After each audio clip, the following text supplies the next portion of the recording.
Halo sobat, selamat datang kembali di channel kami, channel Tren Berita. Di hari ini, berita-berita terbaru terupdate di hari ini.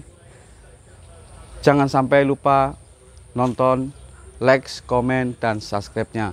Kamarudin Simanjuntak bongkar ungkap kronologi Jaksa Kejati Jateng minta uang 10 miliar rupiah penghentian SPDP. Suara Semarang, Kamarudin Simanjuntak penasehat hukum Agus Hartono menjelaskan kronologi saat kliennya dimintai sejumlah uang sebagai dugaan percobaan pemerasan oleh Jaksa Kejati Jateng.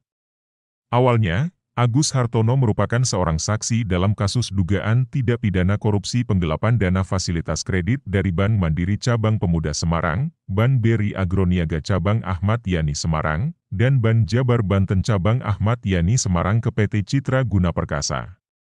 Agus Hartono sendiri di PT Citra Guna Perkasa berkedudukan sebagai penjamin, avalis, atas pemberian fasilitas bank BUMN tersebut. Dalam pemeriksaan yang sudah berjalan, dugaan percobaan pemerasan mulai dilakukan oknum Jaksa Kejati Jateng yaitu Putri Ayu Wulandari selaku Koordinator Pitsus Kejati Jawa Tengah. Jaksa Putri Ayu Wulandari memberitahukan ada dua tuduhan untuk dimulainya SPDP terhadap Agus Hartono.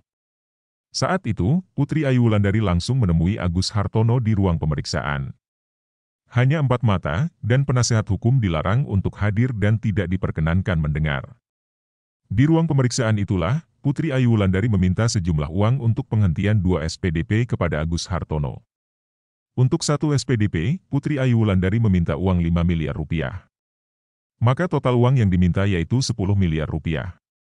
2 SPDP total meminta uang 10 miliar rupiah dengan kode mengangkat 10 jari tangan dia, kata Kamarudin di Semarang, Jumat, 25 November 2022, malam.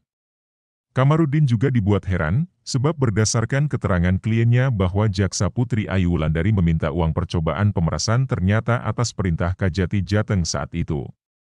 Dia, Putri Ayu mengatakan permintaan uang itu atas perintah Kejati Jateng yang saat itu adalah Andi Herman, yang kini diangkat menjadi Sekretaris Jampitsus, Sesjamdisus, Kejaksaan Agung RI, kata Kamarudin.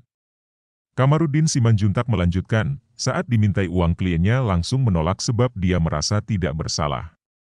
Apalagi, dalam putusan hukum sebelumnya bahwa Agus Hartono pada amar putusan PN Semarang dinyatakan tidak bersalah bahkan turut menjadi korban.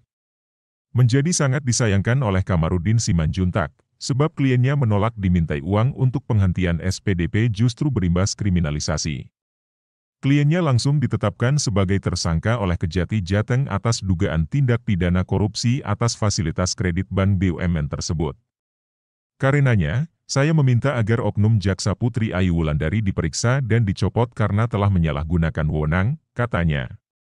Sementara Agus Hartono menyampaikan, dalam pemberian kredit tersebut, dirinya hanya berlaku sebagai avalis atau penjamin. Sehingga dirinya tidak bisa dijerat dugaan tindak pidana korupsi. Saya ada upaya hukum sebelumnya yang sudah inkrah. Di amar putusannya, saya sebagai penjamin, juga menjadi korban dan tidak bisa dimintai pertanggungjawaban hukum baik perdata maupun pidana atas fasilitas kredit ke PT CGP, katanya. Terkait percobaan pemerasan, katanya, dilakukan oleh Jaksa Putri Ayu Wulandari. Kepada Agus Hartono, saat itu Putri Ayu menyampaikan bahwa akan membantu menghapus 2 SPDP atas kasus pemberian kredit ke PT CGP. Dia minta 5 miliar rupiah untuk 1 SPDP. Karena ada 2 SPDP, total permintaannya 10 miliar rupiah. Karena tidak saya penuhi, maka saya dijadikan tersangka, ucapnya. Karenanya, Kamarudin melayangkan surat somasi sebagai teguran hukum ditujukan kepada Jaksa Agung, Kejaksaan Agung, Komisi Kejaksaan, Jampitsus, Presiden RI, Wakil Presiden RI, Ombudsman, hingga Komisi 3 DPR RI dan Menko Polhukam. Kamarudin Simanjuntak juga telah meminta gugatan pra-peradilan atas penetapan tersangka pada kliennya. Sebab menurutnya banyak kejanggalan, mulai dari nilai taksiran kerugian ban, belum adanya pemeriksaan BPKP, serta pelapor yang mana adalah LSM abal-abal. Terima kasih telah mengunjungi channel kami, semoga bermanfaat, salam sejahtera selalu, jangan lupa like, komen dan subscribe-nya, sampai jumpa lagi di berita-berita kami.